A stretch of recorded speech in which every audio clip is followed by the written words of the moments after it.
Queria começar trazendo essas questões, né? O que é educação, a saúde e assistência, como elas de uma forma muito simplória, como que elas aparecem para a gente da escola particular, como elas se cruzam, né? Então, ela aparece pela família, que nos demanda, eventualmente, nesse encontro, onde a própria escola também demanda a família, e isso interage com os profissionais da saúde que atendem as crianças, independente das famílias, também momentos de formação que as escolas proporcionam, entendendo que a saúde e a assistência elas têm muito a colaborar com o entendimento a respeito do processo de aprendizado do aluno, e por isso é uma parte super importante, integrante de como esse trabalho de educação tem que ser feito, em eventos como esse, que proporcionam para a gente uma experiência de poder relacionar, mesmo que pontualmente, a ideia de como essas coisas se dão. Né? E como achei interessante também trazer como elas divergem. Para quem é educador, quem está dentro do espaço escolar, sabe que a educação é um lugar de disputa às vezes.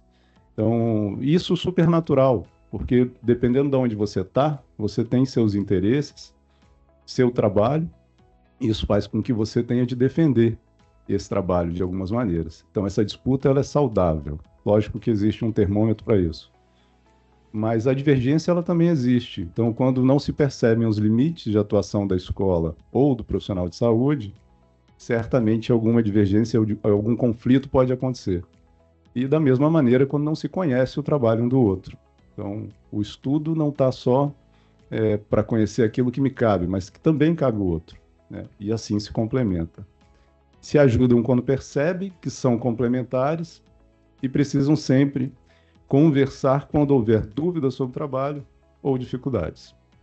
Eu queria fazer uma analogia ao sentimento do educador. Não sei se o vídeo vai rodar, não sei se alguém já viu esse vídeo, mas é uma analogia do sentimento que o educador tem hoje pela complexidade da temática, né? Ó, vai rodar. Para quem já jogou videogame sabe o que é uma fase dessa. Né? A disputa de se passar com tanto obstáculo, na tensão que envolve, ela traz esse sentimento de complexidade, do desafio. Então, é uma brincadeira, isso é só uma ideia de como, quando a gente senta para conversar com os professores, também com os coordenadores, com os diretores escolares, o quanto que eles se sentem desafiados. É aquele sentimento de parece uma fase impossível de passar. Né? E não é só uma fase, a gente sabe disso. É um processo. Não estou diminuindo o tamanho da importância e a complexidade que você tem, mas o sentimento, às vezes, é que a gente não consegue, de fato, passar dessa etapa de forma a garantir todos uma condição de bem-estar, uma condição razoável, né, e equilibrada de trabalho consensuado, colaborativo, e que isso faz toda a diferença quando a gente for observando algumas coisas à frente. O tempo diminuiu à tarde, né? Não é 20, é 15, então eu vou ter que correr um pouquinho mais aqui. E eu queria trazer os pontos que a gente entende como mais relevantes, que muitos deles foram colocados de manhã. Primeiro, sobre formação de professores, coloquei profissionais, não professores, porque a formação de todos faz muita diferença. A formação do coordenador que está na escola, do diretor que está na escola, da equipe de assessoria diária, que desenvolve as estratégias didáticas e acompanha a formação desses professores. Então, a formação de todos faz muita diferença. A gente tem, como já dito de manhã, né, uma questão de como a graduação trata dessa formação dos professores, uma fala muito consistente, né, trazendo que, na verdade, a formação inicial é apenas inicial, isso é muito legal, a reflexão que se faz sobre isso é muito boa, porque, de fato, é impossível que a gente consiga contemplar tudo que é necessário dentro da perspectiva da inclusão num professor recém-formado. A gente sabe que a formação continuada vai se dar. Uma característica particular da rede privada é que a nossa interação com a academia era um pouco menor. A rede pública, por natureza, sempre teve um envolvimento maior. Isso é algo que a gente sente. A gente sente que carece de uma atenção maior, de uma conexão maior. Existe, muitas escolas têm essa capacidade de interação, mas não é igual. A rede particular ela tem necessidade de aumentar a sua atuação nessa colaboração na prática de formação e de atuação com a academia. Um ponto também colocado de manhã primordial é a relação de bem-estar dos profissionais. Eu não acho que a gente discute educação olhando só para dentro da escola. Muito do que está acontecendo nas escolas, obviamente, é uma reflexão daquilo que está acontecendo na sociedade. Então, não vamos olhar para a escola como um espaço de absoluta pressão, diferente de todos os outros espaços que estão tranquilos, que não estão. Então, a gente sabe o quanto que em sociedade tem sido difícil debater, interagir e pensar juntos em soluções. Dentro da escola não é diferente. Então, a gente tem tido, de forma recorrente, a maior parte do tempo de atuação do educador para resolver conflitos e não para discutir soluções. Nessa perspectiva, a gente tem um alto nível de personalização, isso é um desafio para a escola. A gente tem um aumento considerável da quantidade de alunos atendidos na escola. Se a gente for olhar num recorte de 10 anos, é praticamente o dobro de matrículas. Isso não é uma questão que eu trago como impedimento, mas isso é um ponto de atenção importante, porque o trabalho, de fato, ele muda quando a gente tem uma demanda tão grande. Às vezes, a forma que estava organizada não é a mesma que se organiza numa outra demanda de quantitativo. A gente tem na rede privada uma baixa dispersão de atendimento, então a gente tem escolas que não fazem, não sabem e não estão tão dispostas a fazer. Como representante da rede privada, eu me vejo nessa posição de colocar isso para vocês, e ao mesmo tempo escolas que têm toda a abertura desde a sua criação. Então, a pouca dispersão de matrículas concentra boa parte desses alunos em algumas escolas. Muitas fazendo esse trabalho, mas muitas outras também não fazendo esse trabalho. O currículo brasileiro, a gente está, uma parte, eu acredito, aqui de vocês sendo profissionais da educação, a gente sabe o quanto que ele é denso. E por que que eu faço questão de trazer essa densidade de currículo? Porque o tamanho dele torna ele mais difícil de se configurar como um currículo acessível. Principalmente porque na educação brasileira a gente ainda está muito agarrado a um currículo que tem uma pauta focada em conteúdos e não no desenvolvimento das habilidades. Então, existe, à medida em que esse aluno cresce, e também pelo diferente perfil desses professores, uma característica diferente do formato de trabalho que a escola consegue desenvolver para a educação especial. Como eu já disse, uma questão de necessidade de maior conexão e troca entre a rede particular, entendendo que a gente faz parte do sistema de educação, seja ele municipal, estadual ou federal. Quando a gente vai discutir esse tema, e de manhã também, por coincidência ou não, acho que isso é parte integrante de qualquer um que for falar sobre a temática, o ponto focal é quase sempre o professor também, além do aluno. Então, uma das questões que a gente sempre levanta com o próprio professor é como que é possível fazer esse trabalho, tornando ele realmente um trabalho de qualidade, né? Como é que a gente pode entender que é possível garantir vaga, como a gente falava de manhã, mas também qualidade.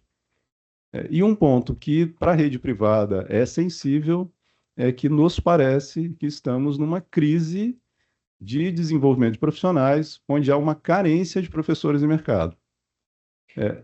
Contrapondo a isso, quando a gente olha o dado de formação para o curso de pedagogia, é o curso onde mais existe formando. Predominantemente no ensino EAD, mas também em cursos presenciais com uma boa expressão. Então, a gente tem muito profissional formando, mas, de todo modo, ainda uma carência de bons profissionais para o mercado. Quando a gente ouve o professor, algumas pesquisas eu poderia ter trazido, mas pelo pouco tempo, né, quis focar nessa, para chamar a atenção que, para além da formação, existem vários outros pontos de atenção. Isso no mundo inteiro, a experiência que eu tive de visitar outras escolas, outros departamentos ao redor do mundo, se fala de salário. Isso aí está posto. Mas, para além disso, né, eu achei interessante a pesquisa que ela traz, que o salário foi o quinto lugar, e que o primeiro foi a falta de disciplina e interesse dos estudantes. E que isso tem a ver com inclusão? Tem tudo a ver. A gente está vivendo uma fase, né, de uma certa crise docência, onde a ausência daquela imagem de autoridade, da facilidade de gestão de turma, implica no trabalho de uma forma global. A gente está trazendo que o professor tem também várias outras demandas que têm perturbado ele sobre a condição de trabalho que ele exerce. Então, não é olhar só para um lugar. A gente tem que olhar para vários lugares para pensar alternativas desse trabalho. E junto disso, a gente em escola sabe muito bem a falta de apoio e reconhecimento da sociedade e da falta de envolvimento e participação das famílias. Isso é algo que nos traz uma preocupação e que a gente pensa sempre como reverter. Esse é o gráfico de distribuição das matrículas dos alunos especiais da educação especial no Brasil. Vocês podem, foi 2023, censo escolar, que traz no ensino fundamental nos iniciais a maior quantidade de matrícula. A gente sabe que a maior parte das matrículas está no ensino público, a educação particular ela é muito expressiva no ensino superior, mas pouco na educação básica. E é muito interessante olhar para isso, porque esse crescimento de matrícula, ele se reflete numa etapa geracional, onde os desafios que hoje estão sendo vividos pela educação infantil, que tinha pouquíssimas matrículas anteriormente, e pelos anos iniciais, esse crescente ele vai chegar nos anos finais e no ensino médio e, por consequência, na graduação. Então, é um trabalho de antecipação e planejamento que todos os segmentos precisam fazer. A gente traz na visão da construção das leis hoje existentes um rigor. E a gente entende a razão da legislação rigorosa. Alguns anos atrás, antes da publicação da lei que rege, né, atualmente a oferta nas escolas, a gente conversando a respeito dos bastidores, os responsáveis pelas criações das leis traziam uma ideia de que era, já que não se faz tanto, a gente precisa ser muito rigoroso para que alguma coisa comece a ser feita. E que depois a gente começa a pensar no como. Então, primeiro a gente fala que tem que fazer, depois a gente começa a olhar o como fazer. O como fazer já está, ou já está passando do momento dessa discussão, e por isso esse fórum e essa possibilidade de discussão que a gente tem aqui é tão importante. Eu vou avançar um pouco mais, já que o tempo está quase terminando. Quando a gente fala, né, do currículo, eu já trouxe a ideia da dificuldade da acessibilidade, tá? E aí, para fechar, quando a gente imagina, né, caminhos possíveis para que a gente construa cenários melhores, a gente precisa pautar numa coerência de trabalho. O que eu quero dizer com isso? Não é só porque a lei manda, não é só porque existe uma literatura que acusa exatamente o que tem que fazer, mas para aquele espaço escolar, para aquela turma, para aquele professor, para aquele aluno, aquilo faz sentido. Cada sala, cada espaço tem uma tratativa diferente. A aproximação da rede privada com a academia, principalmente aqui no estado, a UFES e o IFES, um alinhamento no trabalho possível em disputas ponderadas. Quando eu falava no início que educação é espaço de disputa, e a gente reconhece que de fato elas precisam existir, mas elas precisam ser ponderadas. Quando a gente cai num campo de disputa que não é pela qualidade da educação ou não é coerente para pensar como fazer, a gente acaba perdendo tempo daquilo que precisa ser feito. Uma visão ideal,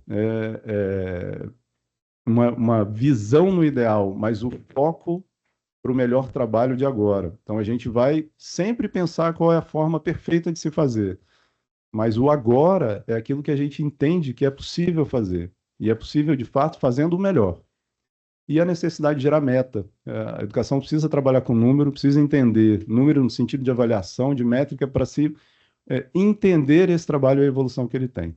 Então, já estourado um pouco o tempo aqui, eu agradeço. A gente trouxe alguns indicadores importantes, porque eu gosto muito de provocar, né? Então, a gente vai fazer algumas provocações a partir destes indicadores para a gente pensar nesta intersetorialidade, para a gente pensar como é que essas políticas conversam e de que forma que essas políticas podem ser parceiras e contribuir para a garantia desse direito. Então, vamos lá. Aqui, amigo. Esse aqui? Isso. Então, a gente traz aqui um primeiro cenário, que é quando, né, a política de educação especial na perspectiva inclusiva inicia os seus trabalhos no Estado do Espírito Santo, né, e em especial na rede estadual. Então, a gente inicia esses trabalhos lá em 1990. Em 1990, nós iniciamos, né, o processo de encerramento das salas, né, das classes especiais no Estado do Espírito Santo. Então, em 1990, iniciou esse trabalho, assim como iniciou também nessa mesma década o atendimento educacional especializado e o trabalho itinerante. E, seguido a isso, nós iniciamos, em 95, aproximadamente, as primeiras formações continuadas dentro da rede estadual de ensino. Mais adiante, nós fomos implementando várias outras políticas que estão descritas no quadro aí, né, para vocês, e esse material depois a gente pode disponibilizar, né, para que todos tenham acesso, até chegar agora, 2024, né? Nós fizemos implementação de uma política de Estado, nós atualizamos as diretrizes estaduais. 2008, né, foi implementada a Política Nacional de Educação Especial na Perspectiva Inclusiva. No Espírito Santo, isso aconteceu em 2010, 2 anos após. E, a partir daí, ano a ano, a nossa política foi sendo implementada, né? Ou seja, a gente foi pensando quais as possibilidades na garantia desses direitos. E a gente traz aí também um indicador que é bem bacana, né, do Censo Escolar 2023, onde a gente traz os dados, né? Onde é que está concentrado o maior número de estudantes com deficiência no Estado do Espírito Santo? Eles estão nas redes municipais, né? Nós temos 25 mil estudantes matriculados nas redes municipais. Depois vem a rede estadual, né? Segundo o Censo Escolar 2023, nós tínhamos aproximadamente 10 mil, quase 11 mil estudantes. E depois a gente tem as redes federais e a privada. Então, no Estado do Espírito Santo, em Censo Escolar 2023, nós tínhamos aproximadamente 45.700 estudantes matriculados nas escolas do Estado do Espírito Santo. Em 2024, na rede estadual, um dado atualizado nosso, hoje eu tenho 13 mil, quase 13.700 ou 800 estudantes matriculados na rede estadual. Nós temos 386 escolas no Estado do Espírito Santo, distribuídas nos 78 municípios, e nessas 386 escolas eu tenho 13.800 estudantes matriculados. A gente traz também ali outro dado que é importante quando a gente pensa em política pública. É importante analisar o dado não pelo número apenas, mas para a gente pensar nas políticas públicas, né? Esse dado é importante para a gente pensar nas políticas públicas. De 2018 a 2023, nós tivemos de 25 mil matrículas para 45 mil matrículas, ou seja, 65%.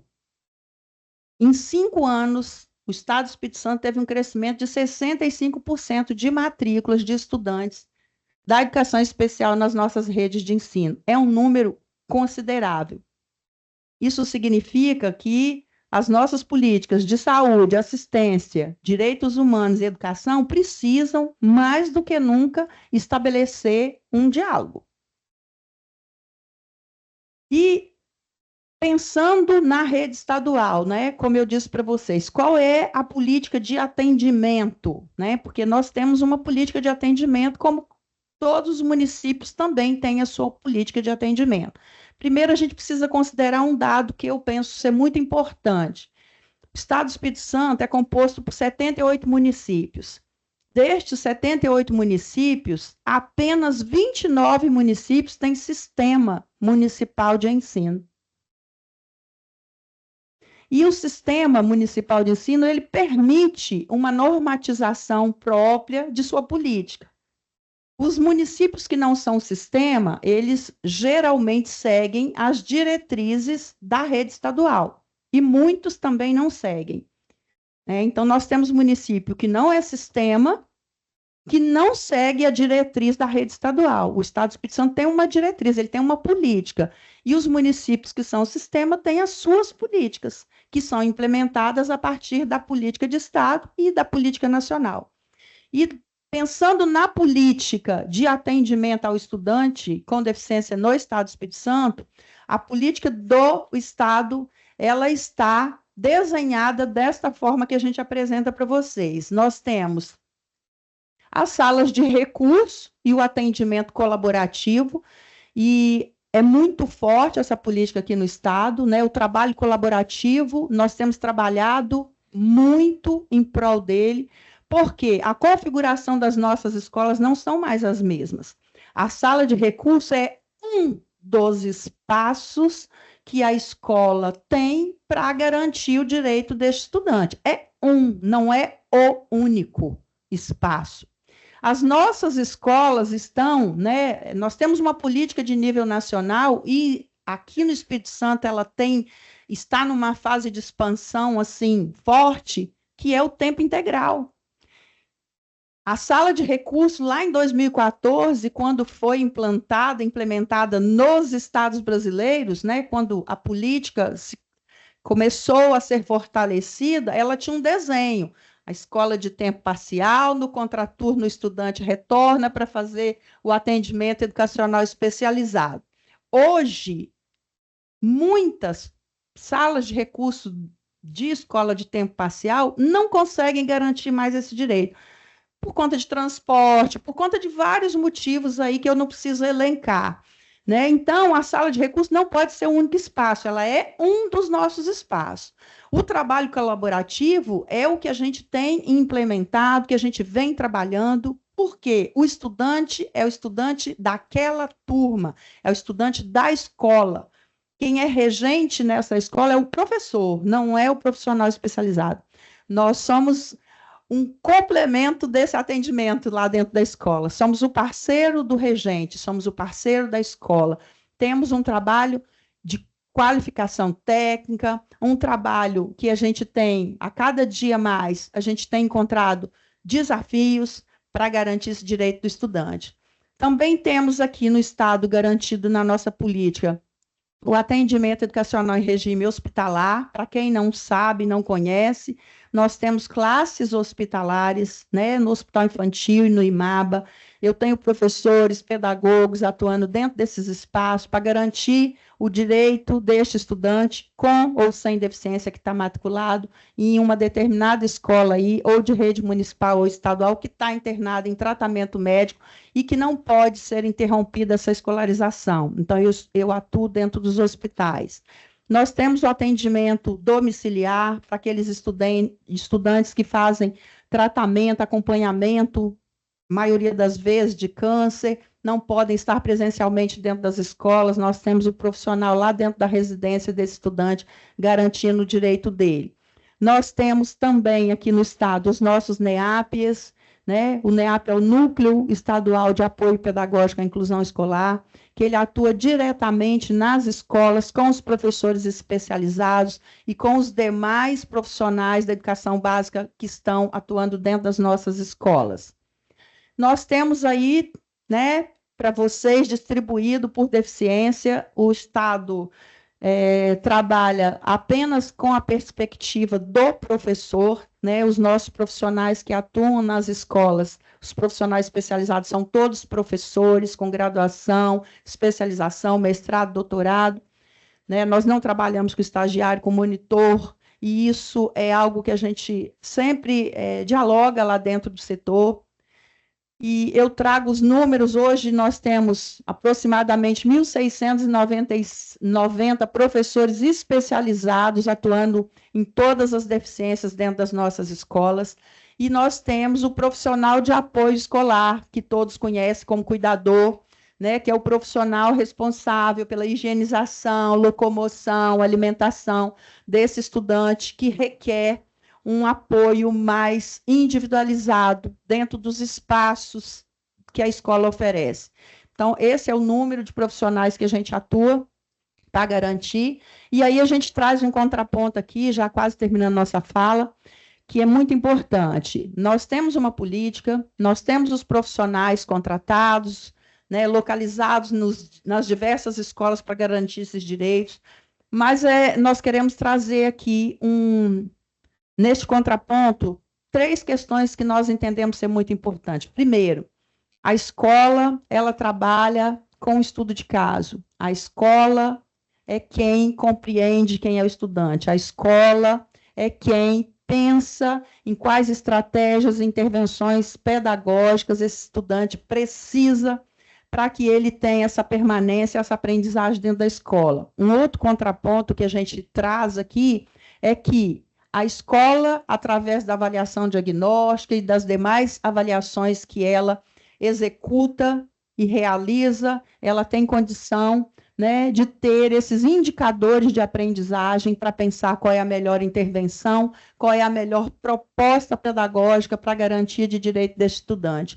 E um terceiro contraponto é o que foi falado aqui hoje pela manhã: nós precisamos evitar judicialização, o máximo possível, né? Mas a gente tem recebido muitos diagnósticos, né, já com uma determinação do que a escola precisa fazer com aquele estudante e de quais profissionais a escola precisa contratar ou localizar para atender o estudante. A escola precisa ter autonomia. A escola é um espaço de conhecimento. Nós estudamos para aprender e para ensinar.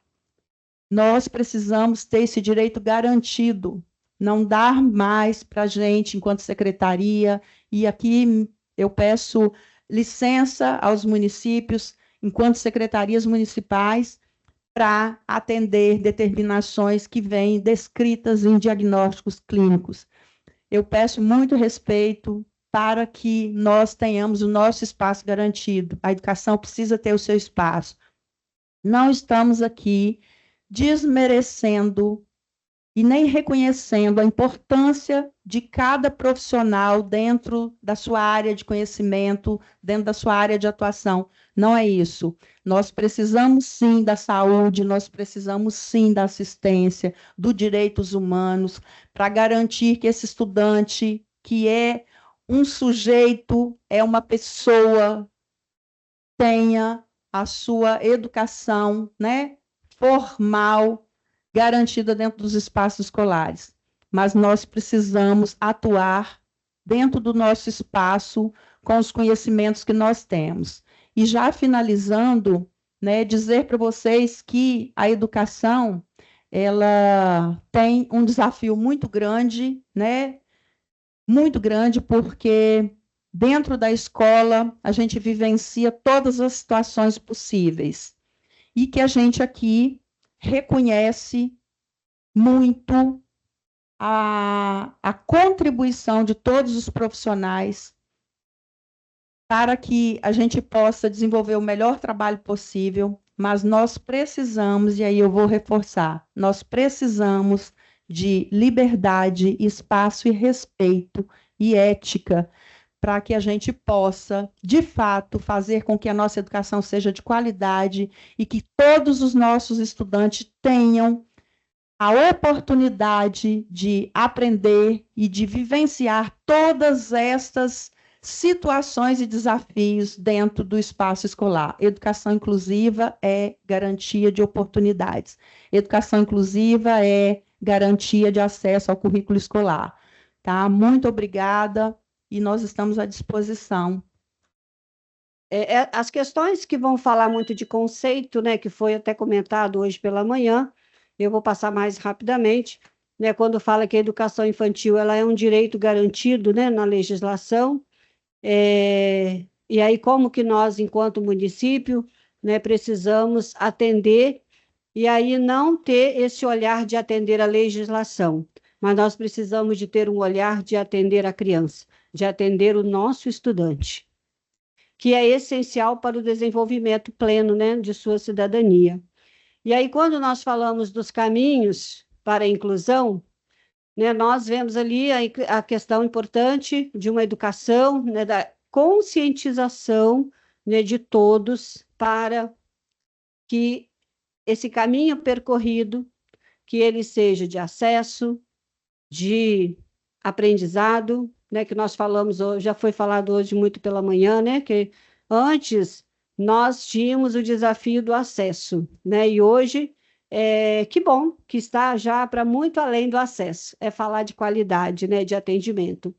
Das políticas públicas efetivas, e aí como nós estamos falando de políticas intersetoriais, né, nós sabemos que há um jargão que diz ninguém faz nada sozinho, mas é exatamente assim que nós pensamos, que nós entendemos, que nós precisamos, né, das políticas integradas, né, nesse trabalho aí colaborativo. E falar, né, da participação ativa da e na sociedade. Então, é da sociedade, como que os nossos estudantes, como que as famílias também colaboram para essa participação, para que as políticas públicas sejam efetivas, de qualidade, que atendam, né, às necessidades de todos. E aí, quando nós falamos da dimensão da acessibilidade, nós temos a acessibilidade atitudinal, instrumental e comunicacional. Então, que é o grande desafio nosso hoje, é quando nós falamos de acessibilidade. Quando falamos de acessibilidade, geralmente a gente lembra de rampas, de calçadas, né? Mas ela vai para muito além disso. E a acessibilidade atitudinal, então, ela está relacionada à postura anticapacitista, né? E não preconceituosa. A acessibilidade instrumental é quando se utilizam as tecnologias assistivas. E quando nós falamos de tecnologias assistivas, às vezes nós associamos a questões tecnológicas, né? Mas nós sabemos que quando nós falamos de acessibilidade usando tecnologias assistivas, elas são aquele conjunto de recursos e serviços que visam ajudar as pessoas, né, a serem mais independentes e incluídas na sociedade. Então, vem aí dos teclados, né, em braille, livros, né, em braille ou ampliados, ergonômicos, os mouses adaptados, lupas, órtese, próteses, né, rampas, piso tátil, veículos adaptados. Então, como nós vamos observando, percebendo o que cada pessoa precisa, né, para ter mais independência. E a acessibilidade comunicacional, que é quando utilizamos a audiodescrição, né, como foi colocado também, a língua brasileira de sinais, que é Libra. E aí, quando nós falamos, né, que é uma língua brasileira, né, universal, e nos chama a atenção da necessidade de todos aprenderem Libras, porque às vezes essa comunicação entre o estudante, ela fica muito limitada ao seu professor de Libras, né? Então, nós precisamos pensar nessa política de ampliar para que ele possa se comunicar com todos, né? Legendas, além de informações relevantes sobre o acolhimento das pessoas neurodivergentes, né? Então, o que vem ser isso, né? As questões de neurodivergentes são as pessoas que têm um funcionamento, né, cerebral diferente, como nós temos o TDAH, o autismo, dislexia, né? Síndromes de Tourette, que, né, hoje poucas pessoas percebem e vê como que as crianças são, e outras síndromes, né, que nós vamos aprendendo no nosso dia a dia. Às vezes a gente sabe muito por nome da síndrome, mas falta esse aprofundamento, né, para saber de fato, né, o que ocorre com o ser humano.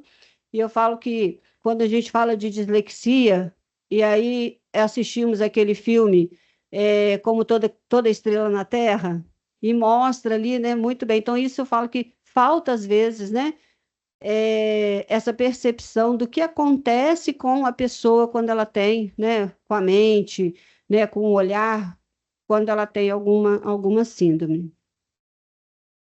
E aí, a importância de um trabalho intersetorial, né, que envolve a articulação de diferentes órgãos, pessoas, né, para atender as demandas locais. Então, é caracterizado por uma abordagem horizontal, Então, quando nós falamos que ela é uma abordagem horizontal e gestão compartilhada das ações, vem de encontro, né? Vem ao encontro do que nós falamos, né? Que foi falado hoje pela manhã, no sentido de que uma política não se sobrepõe à outra, né? Mas como que há esse respeito, esse trabalho conjunto, né? Respeitando e conhecendo qual é a política de cada setor. Se nós olharmos a Constituição, a LDB, nós vamos, né, observar que o Estatuto da Criança e do Adolescente lá tem capítulos diferenciados que falam qual é a política de cada área, da educação, da saúde, da assistência, né? Então, elas precisam se conversar, né? Como que uma complementa a outra, como já foi falado aqui, e não, né, uma se sobrepondo à outra.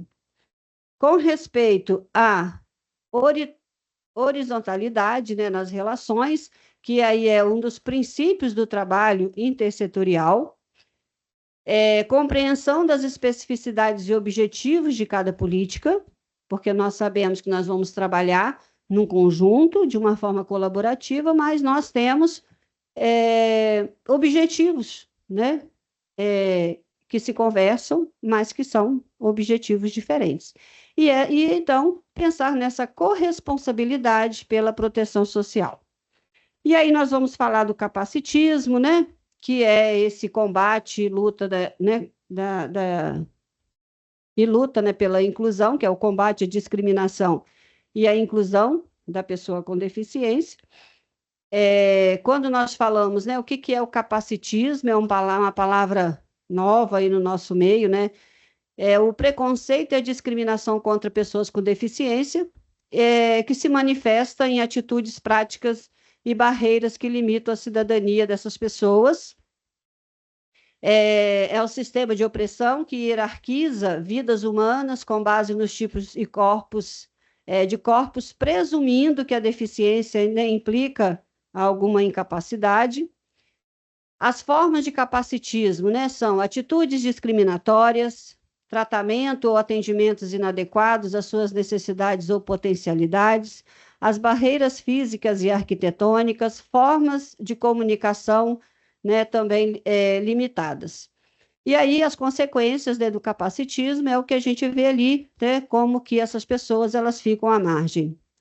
E aí nós temos algumas frases que nós utilizamos, talvez no nosso dia a dia, mas que a gente não percebe que é uma forma de capacitismo, que é: fulano está se fazendo de surdo, tal pessoa parece um autista, vive em seu próprio mundo, ciclano está dando uma de João sem braço, desculpa de aleijado é muleta, nem adianta fingir demência, dentre tantas outras, né, que às vezes é utilizado, assim como nós também fomos aprendendo quantas frases nós falamos, né, que são discriminatórias, com relação a gênero, né, com a questão da étnico-racial, e também, né, aqui também sobre as pessoas, né, com deficiência.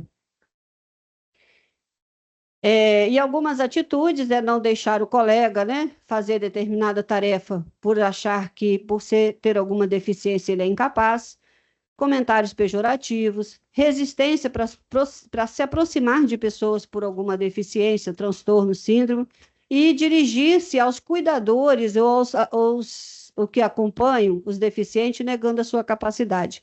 Quantas vezes as pessoas se dirigem aos cuidadores perguntando qual o nome dele, né, quantos anos ele tem, sendo que são estudantes nossos que podem responder, né, a essas determinadas perguntas.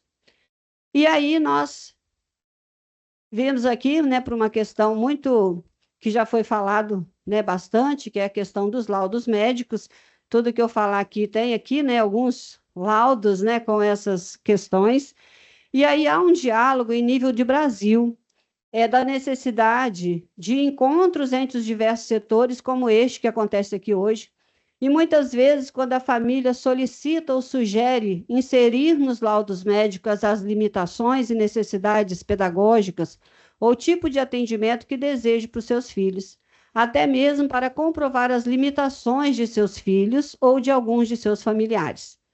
Isso causa, no mínimo, estranheza por parte dos profissionais de educação, que se encontram em processo de formação constante para encontrar respostas às necessidades dos estudantes, enquanto processo pedagógico que vem ao encontro do combate ao capacitismo. Então, se nós falamos que quando nós consideramos a pessoa por ter uma deficiência, uma síndrome, ela não é capaz de fazer algo, a própria família, às vezes, né, ela também pode estar utilizando, né, do capacitismo para poder garantir que os seus filhos tenham aí os seus colaboradores, ou cuidadores, ou auxiliares de sala. E aí nós temos ali algumas questões que a gente encontra nesses laudos médicos, né? Que é solicitando, dizendo lá no laudo o que a criança tem e solicitando, quase exigindo, que o acompanhamento seja exclusivo e individual para determinado estudante na escola, por cuidadores ou professores, né? Elaboração de um plano de ensino individualizado, sendo que as nossas escolas, né, ela tem o PAEE, que é o plano de atendimento, toda criança, né, que tem o atendimento, ela tem o PAEE. Outra solicitação lá, que sente na primeira fila, que apague o quadro para ele poder andar, não ficar andando na sala, então quem vai apagar o quadro, é isso que está escrito aqui, que as provas sejam fragmentadas, que seja solicitação de acompanhamento de cuidadora durante todo o tempo, e nesse caso nós tivemos, inclusive, relato de pessoas com deficiência, com crianças, que colocaram, né, para as pedagogas que elas não aguentavam mais ser vigiado o tempo todo. Então, isso, né, também gera problema para a criança. Professora auxiliar, que é o que é pedido, né? E aí os pais acham que nós não vamos poder ofertar a função de auxiliares, porque no laudo diz que é professor auxiliar, solicitação de vídeos e fotos sobre comportamento da criança na escola, quando tiver com crises, professores preparados para o transtorno autista, né, do espectro autista. E aí, o que é esse preparado? Sendo que, né, os estudantes com autismo, eles vão, né, desde ter essa necessidade, essa dificuldade do relacionamento, da oralidade, até mesmo aqueles que têm o potencial, né, brilhante para o aprendizado. E professores ter certeza que o estudante entendeu o enunciado. Até isso está escrito no laudo, né? E quando nós... inclusive, pedidos médicos que não está ali, de médicos particulares solicitando de ir às nossas escolas, médicos daqui de Vitória, solicitando ir lá em Domingos Martins para fazer atendimento dos seus pacientes dentro das escolas. Então, né, foi o que foi comentado isso aí também. E aí, é importante que nós, né, saibamos, o tempo já acabou, mas eu só vou terminar aqui, é importante que a gente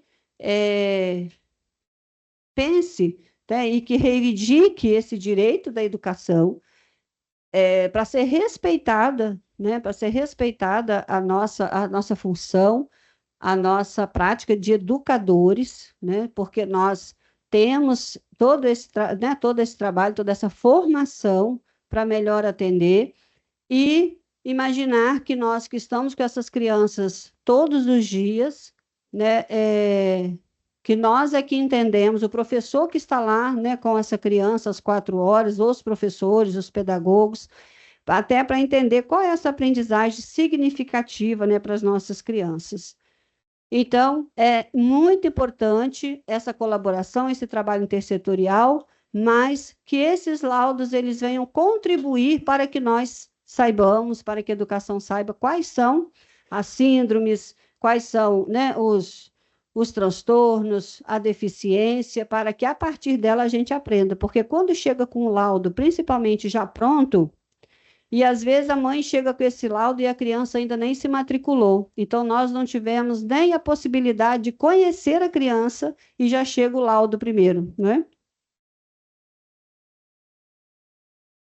E aí nós, né, precisamos realmente promover ações, né, que sensibilizem para a relação com o deficiente, a legislação, como nós falamos, o atendimento educacional especializado, que é o que a gente garante por meio da legislação, a formação dos nossos professores, inclusive nessas normativas, nessa legislação, ela vem trazendo as atribuições do professor de AIE, né?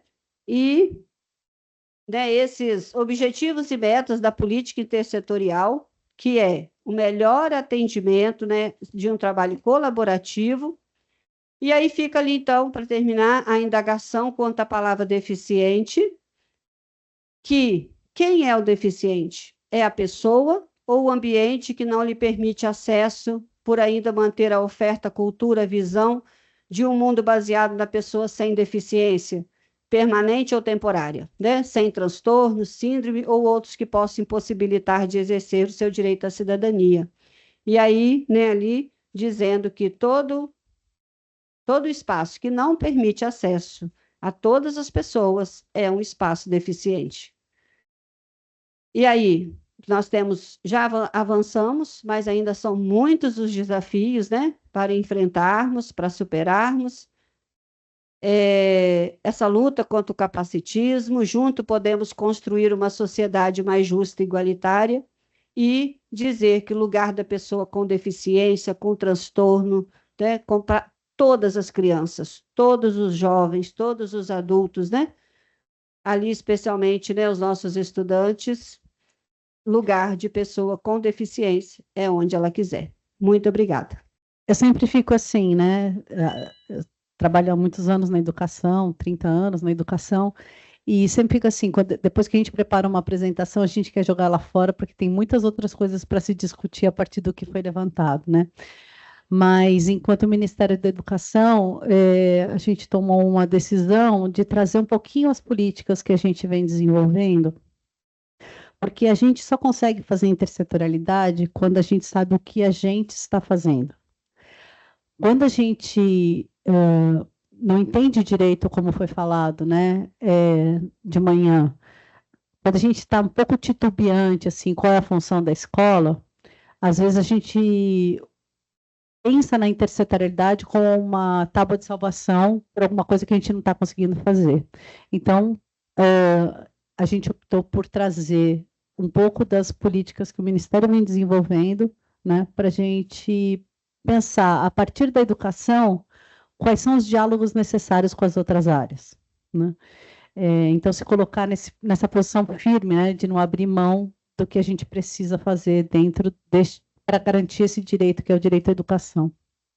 Então, a primeira coisa que é importante a gente falar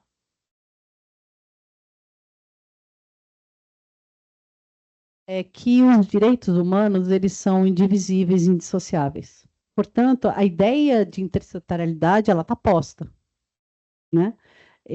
Se eu não consigo dividir os direitos, eu tenho que dialogar com aqueles atores que fazem com que o direito, de fato, se efetive na vida das pessoas, né?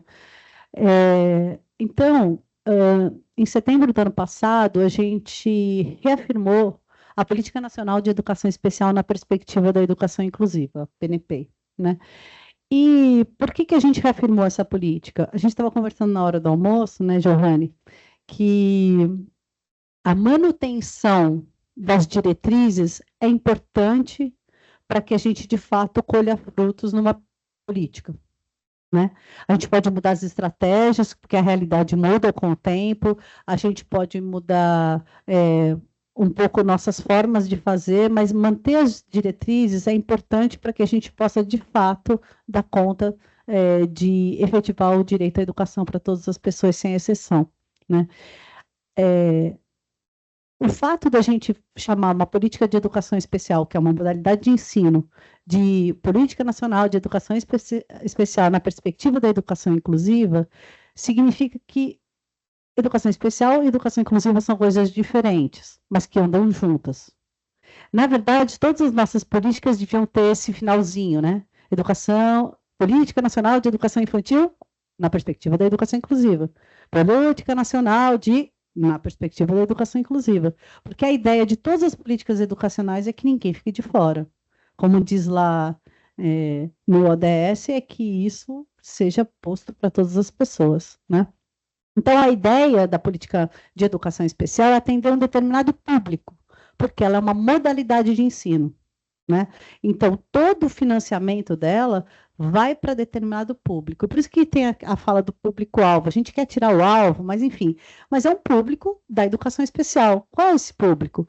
Estudantes com deficiência, estudantes com transtorno do espectro autista ou transtornos globais de desenvolvimento e estudantes com altas habilidades de superdotação, como a gente viu na apresentação aqui da escola. Então, pensando que esse público, ele precisa de políticas focalizadas para que a gente consiga gerar equidade no sistema. Né? Isso é muito importante para a gente pensar por que a gente tem, então, um dinheiro específico para esse público. É porque, na educação, historicamente, esse público tenha ficado de fora. E a gente precisa, então, dar mais para esse público para que ele tenha o mesmo. Dá para entender? Então, essa afirmação da política, ela se dá em 2008, né? A política se dá em 2008, e a gente, né, eu trouxe aqui, só para a gente, esse é um gráfico muito conhecido, né? Como aumentou o número de estudantes públicos da educação especial nas nossas redes de ensino, né? Então, hoje a gente está com 1.600.000 matrículas de estudantes, né, da educação especial. Isso não é pouca coisa. E isso é fruto de política pública. Isso não é um acontecimento ao acaso. Isso é muito esforço de nós todos que estamos aqui, né? Esse aumento, então, ele não foi só do fechamento das escolas especiais, como a Giovana contou para a gente, mas muitas dessas crianças não estavam em escolas nenhuma, nem especiais, nem comuns, né? Elas estavam dentro de casa, né?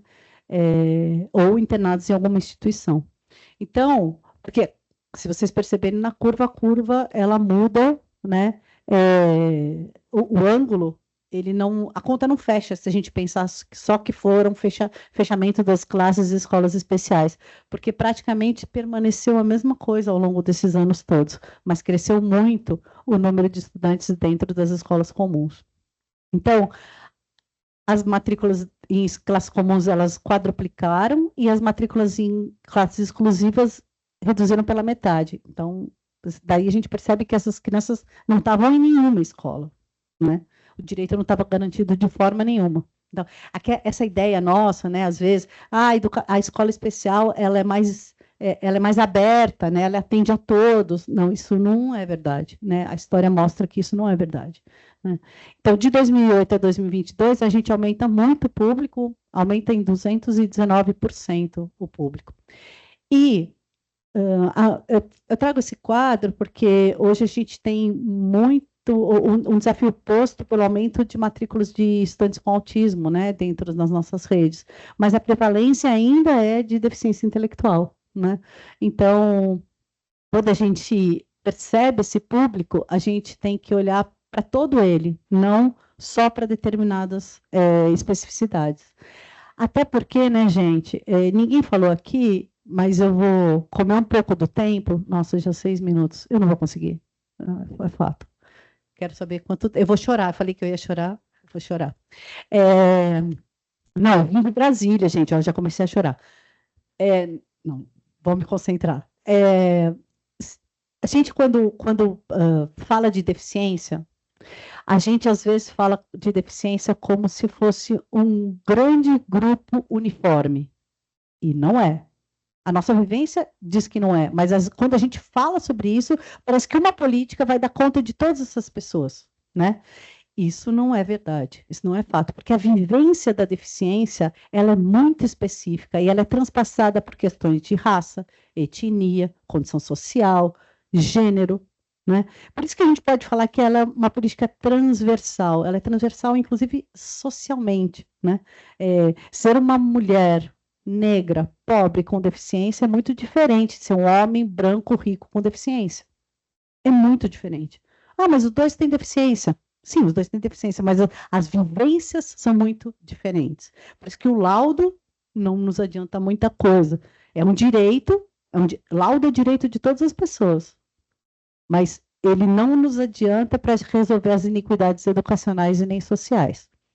Bom, posto isso, o que eu ia falar é que a Convenção sobre os Direitos das Pessoas com Deficiência, que é a base de toda a nossa legislação, ela traz que a deficiência é uma relação entre os impedimentos do corpo, os impedimentos cognitivos, os impedimentos sensoriais e as barreiras. Também a professora falou sobre acessibilidade. Então, eu vou pular essa parte, quais são os desafios, porque isso foi muito falado na parte da manhã, os desafios. Mas eu queria jogar a luz aqui, por que a gente está fazendo lá no Ministério da Educação. E vocês vão perceber, espero, que a gente está muito alinhado com estados e municípios, e isso nos deixa muito felizes. E isso também é um resultado da política que vem desde 2008. Uma paradinha aí no meio às vezes, mas sim, ela vem desde 2008. Então, o que a gente está fazendo? A gente está trabalhando para expandir o acesso dos estudantes públicos da educação especial nas escolas comuns da rede pública. Sim, porque enquanto tiver um de fora, a gente tem trabalho para fazer. 2, ampliar a acessibilidade nas escolas. Sim, porque o antídoto às barreiras é a acessibilidade. O antídoto das barreiras não é tratamento da saúde, não, é acessibilidade nas escolas, seja ela acessibilidade arquitetônica ou comunicacional ou pedagógica. A gente está trabalhando para garantir recursos em todas as escolas com matrículas dos estudantes da educação especial, né? E assegurar a formação continuada para professores. Vocês percebem que a gente está trabalhando muito harmonicamente, né? Então, eu trouxe aqui algumas metas que estão nesse plano de afirmação da política, né? Expandir o acesso, a gente está falando, então, ampliação de 637 mil matrículas do público da educação especial, para a gente passar para 2 milhões de matrículas, né? A gente está falando de priorização do público da educação especial, aonde? Na educação infantil. Porque a gente investiu muito, quem é mais velho sabe, no Fundeb, no Fundef, que era fundamental. Então, o ensino fundamental ele deu um salto, número de matrículas, de qualidade, e etc., de permanência. E com o advento do Fundeb, a gente começou a olhar para toda a educação básica. E a educação infantil é uma que ainda precisa de um reforço. Então, a questão da equidade, ela não é só dividida entre as pessoas, mas nos níveis e etapas também, quando a gente pensa em termos de Sistema Nacional de Educação.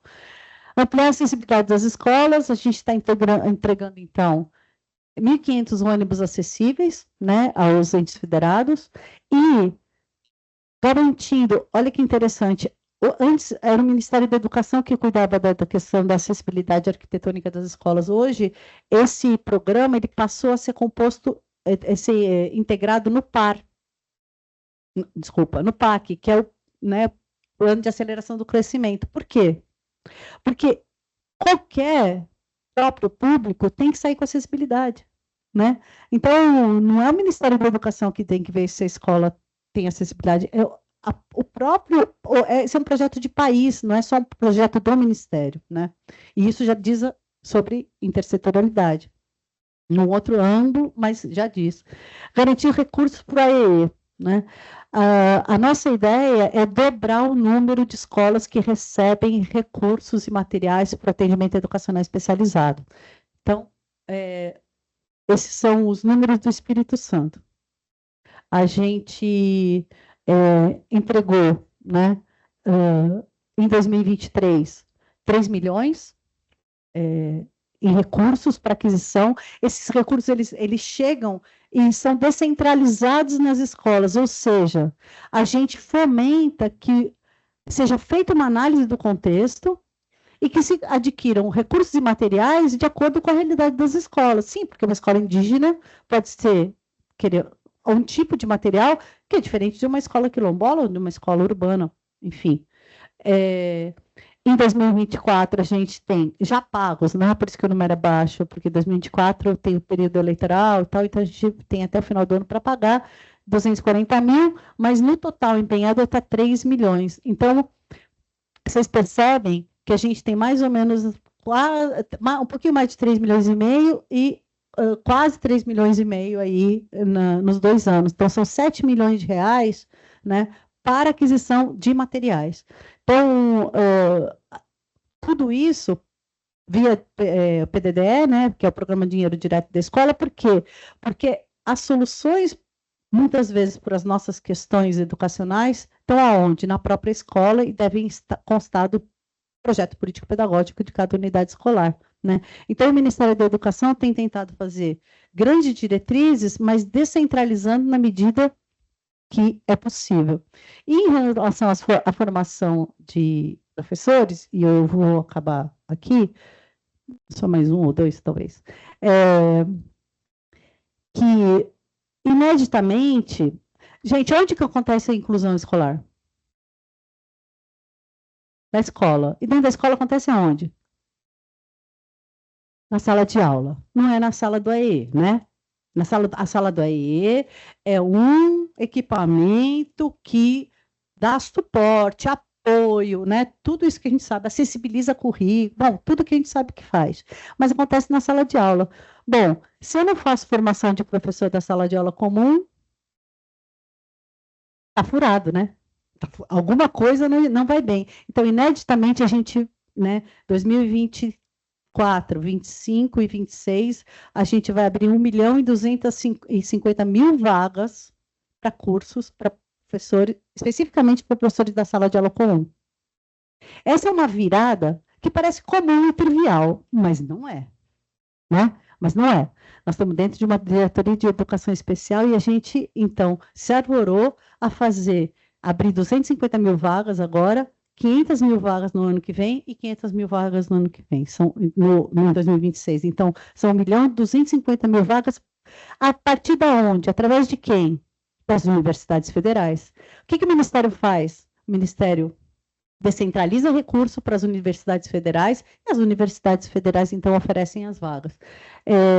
A gente também vai fazer formação, mas não pode esquecer do professor de AE, porque senão a gente não pode cobrir um sonho e descobrir o outro, né? Então, 63.000 vagas para professores de atendimento educacional especializado. E quem é que dá o tom da escola? O gestor, né? Então, a gente vai abrir 106.000 vagas para gestores escolares. Vocês percebem que é um jeito de fazer gestão que pensa na escola como um todo, porque inclusão é isso, né? Acontece na escola como um todo. Fora isso, a gente tem, então, a criação de 27 observatórios de educação especial na perspectiva inclusiva, né? Só para dizer que o Instituto Federal do Espírito Santo, ele tem um curso, né, de gestão para educação especial, 1.350 vagas, só o Instituto Federal do Espírito Santo, né? Uma carga horária de 180 horas em EAD, etc. Lembrando que a gente aqui no Espírito Santo pode fazer curso em qualquer lugar do país, porque são todos EAD, né? Então, para finalizar e não passar mais do que eu já passei, eu trouxe uma frase da declaração de Incheon, que é de 2015, e ela fala o seguinte, que nenhuma meta de educação deverá ser considerada cumprida a menos que tenha sido atingida por todos. Portanto, a gente se compromete a fazer mudanças necessárias nas políticas de educação e a concentrar nossos esforços nos mais desfavorecidos, especialmente aqueles com deficiências, a fim de assegurar que ninguém seja deixado para trás. Então, essa declaração de Incheon é de 2015, né?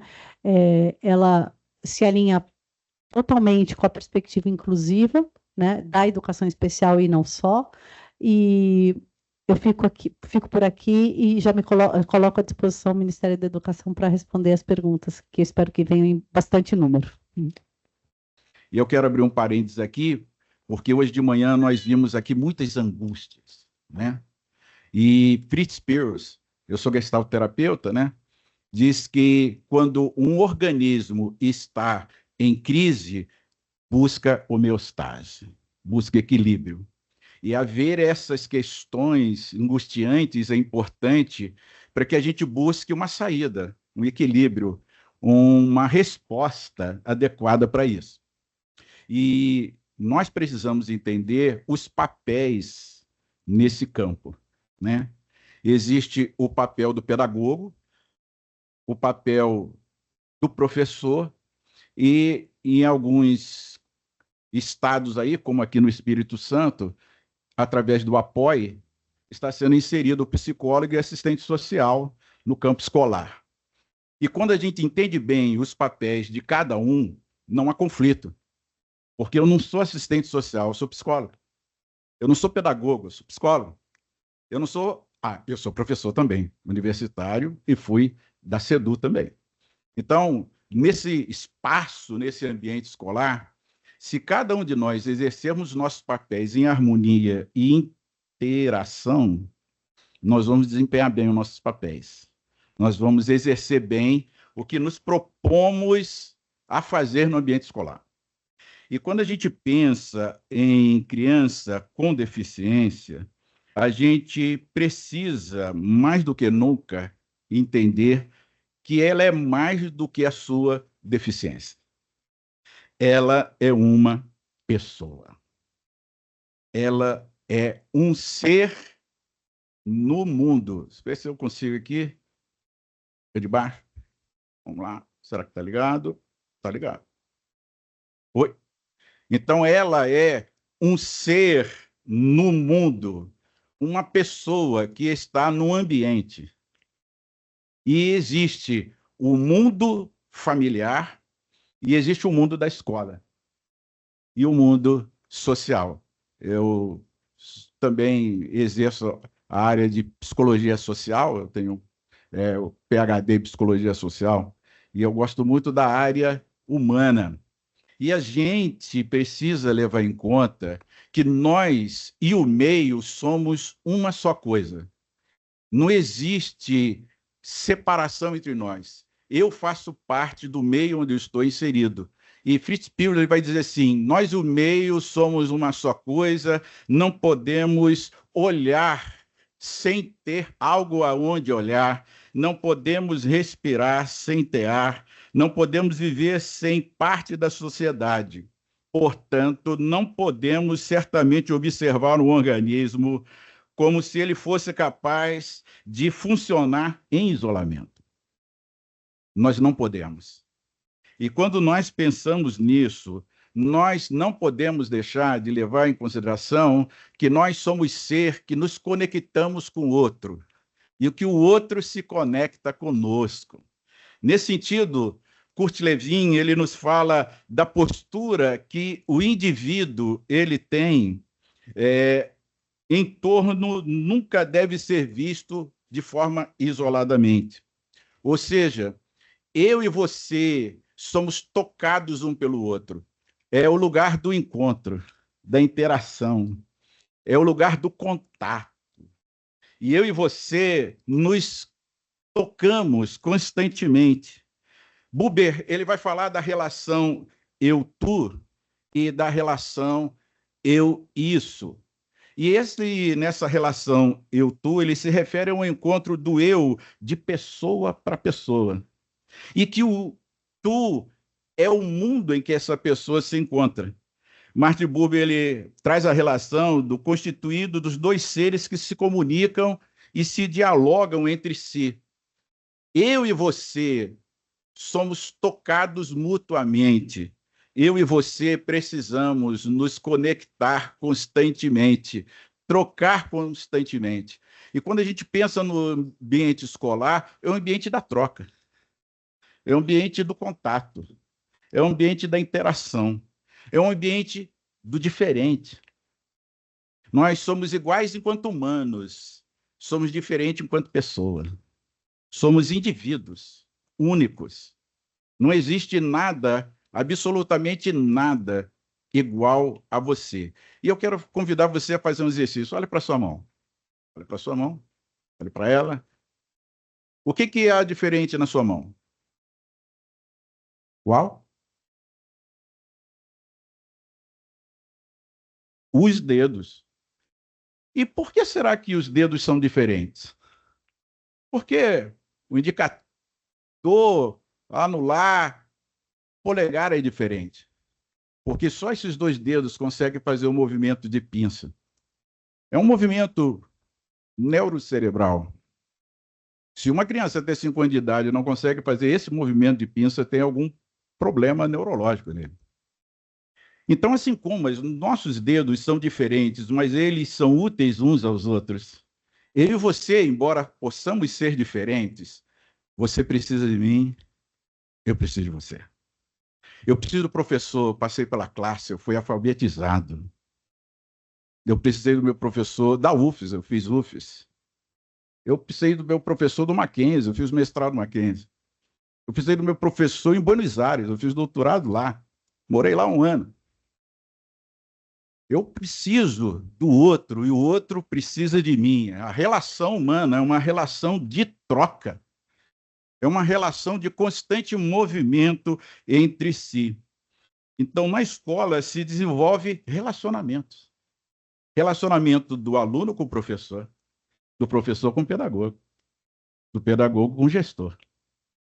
E eu e você precisamos ter a humildade de estar pronto para aprender. Aprendemos mutuamente um com o outro todo dia. E quando nós pensamos nessa questão relacional, nós precisamos, em primeiro lugar, saber quem eu sou. Quem é o meu aluno com deficiência? Qual é a estrutura familiar dele? A estrutura familiar de um ser vai interferir nele. Imagine uma criança com deficiência intelectual que de noite viu seus pais brigarem e o seu pai agrediu a sua mãe e ele, pelo outro dia de manhã, vai para a escola. Qual sentimento você acha que ele vai para a escola? Raiva, medo, alegria ou tristeza? Raiva. Uma criança com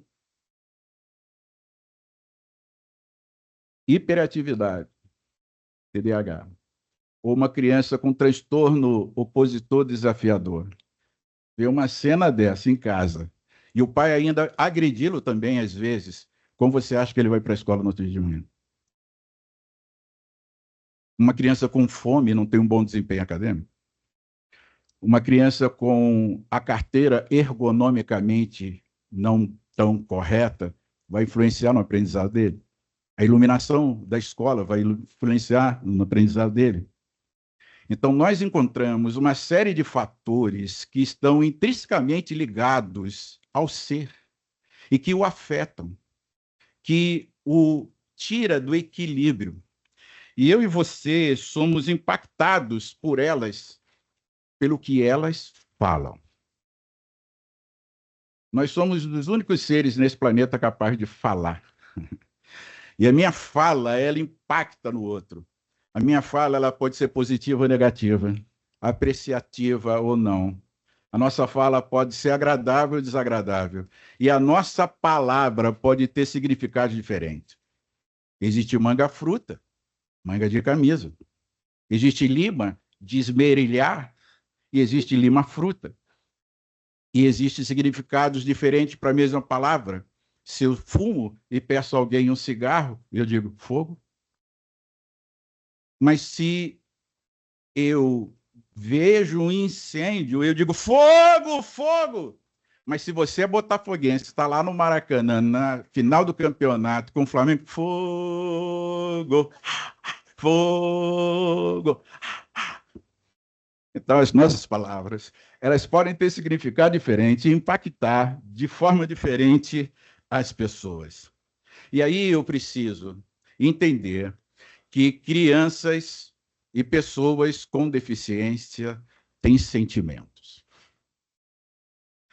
Elas sentem.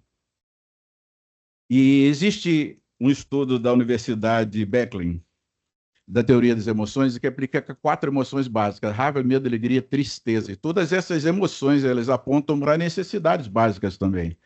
Necessidade de segurança, necessidade de estima, necessidade de se sentir valorizado, necessidade de liberdade, necessidade de propósito.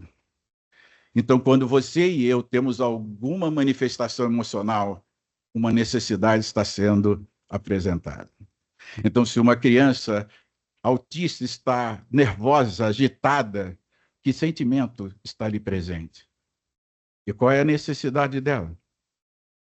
E hoje ouvimos aqui de uma das palestrantes de que uma aluna disse que tinha dificuldade, deficiência intelectual, e disse que ele estava com a cabeça quente, não estava conseguindo assimilar o conteúdo. Que necessidade está ali presente, que sentimento está. Cabeça quente é que ele está com raiva, que ele não consegue aprender, ele se esforça, ele se concentra, ele gasta energia, mas há um déficit ali. Qual é o sentimento dele? Assomado a algumas crenças negativas ou de uma estrutura psíquica negativa aprendida no ambiente familiar, você é burro, você não aprende nada. Você não vai ser nada na vida. Vai levá-lo a se sentir ainda pior. Ele vai se sentir muito mais incapaz. Então, entendendo esse universo, né, desse ser, né, desse encontro por inteiro, eu acabei falando, esquecendo de passar aqui, né? Esse impacto aí que as nossas falas, a nossa relação causam no outro, eu preciso olhar e observar melhor o outro. E quando a gente fala de ambiente escolar, um dos papéis do professor é a observação. Ele está atento, né, ao seu aluno. Não é apenas passar conhecimento, mas observá-lo também. E nós, muitas vezes, olhamos, mas não enxergamos. Nós, muitas vezes, ouvimos, mas não escutamos. Há uma diferença de ouvir para escutar. Eu estou ouvindo o barulho do ar-condicionado, mas eu não estou concentrado nele. Há uma diferença de olhar e ver. Há um fenômeno social hoje dos invisíveis sociais, que são o pessoal que pede esmola na rua, põe aquele cartazinho no sinal, o gari da rua, né? O zelador do prédio, os invisíveis sociais, em que a gente até o vê, mas o ignora, não observa. E quando nós pensamos aí nessa questão da educação inclusiva, nós não podemos de estar muito atento a cada um dos fenômenos produzidos pelos transtornos intelectuais, neurológicos. Nós não podemos deixar de levar em consideração esses fenômenos que se manifestam e que estão presentes muitas vezes no ambiente escolar. E que muitos desses fenômenos têm no seu contexto, têm no pano de fundo desse fenômeno um contexto ambiental familiar ruim, em crise. E que não podemos separar esse ser do seu contexto. Nem do contexto familiar, nem do contexto socioeconômico, nem do contexto emocional dele, e nem do contexto de relação em que ele tem consigo mesmo. Porque nós temos fatores internos que nos afligem e temos fatores externos que são os nossos verdugos e carrascos, muitas vezes. E nós precisamos estar atentos a todas essas coisas. Como o meu tempo já estourou, já vi ali, né? A gente precisa ter a sensibilidade em relação ao outro. Ter a sensibilidade em relação a essa pessoa que tem limitações, como nós. Todos nós temos nossas limitações humanas, mas que eles têm algumas específicas que dificultam o seu pleno desenvolvimento e a sua plena atuação, muitas vezes. E nós precisamos estar atentos a isso e levar isso em consideração muito grande. Tanto aqueles com TDAH, DI, TEA, e nos últimos meses aqui no Espírito Santo, particularmente Cachoeiro e Itapemirim, o índice de comportamento opositor, desafiador, tem crescido nas escolas. Eu lecionei na escola pública, no âmbito do campo profissional, dando aula de RH, e eu sofri o que os meus pacientes, professores, sofrem dia a dia no ambiente escolar. Um ambiente, muitas vezes, onde o sofrimento está presente, onde a síndrome de Burnout está presente. O professor sofre o estresse, a cobrança, a sobrecarga de trabalho. E pensar em ir para a escola, taquicardia, sudorese, tontura, enjoo, que é um índice de esgotamento psíquico e físico. E eu preciso estar atento a essa relação ambiental escolar, a esse ser que está inserido nesse mundo, e a esse ser que não apenas está inserido no mundo da escola, mas está inserido no mundo. E no mundo familiar e no mundo social. Quero agradecer a oportunidade de estar aqui, né, com vocês, e precisamos fazer assim um fórum de mais dias, né, para a gente poder aprofundar mais essa temática que é tão importante. Agradeço aqui a todos os meus colegas aqui, eu estou muito, muito, muito contente, fiz questão de estar aqui de cedo, eu saí de Cachoeiro às 5 horas da manhã, né, porque eu gosto de aprender com meus colegas. Eu gosto de aprender com aqueles que têm algo de valor e de verdade para ensinar e para falar. Tudo de bom para vocês.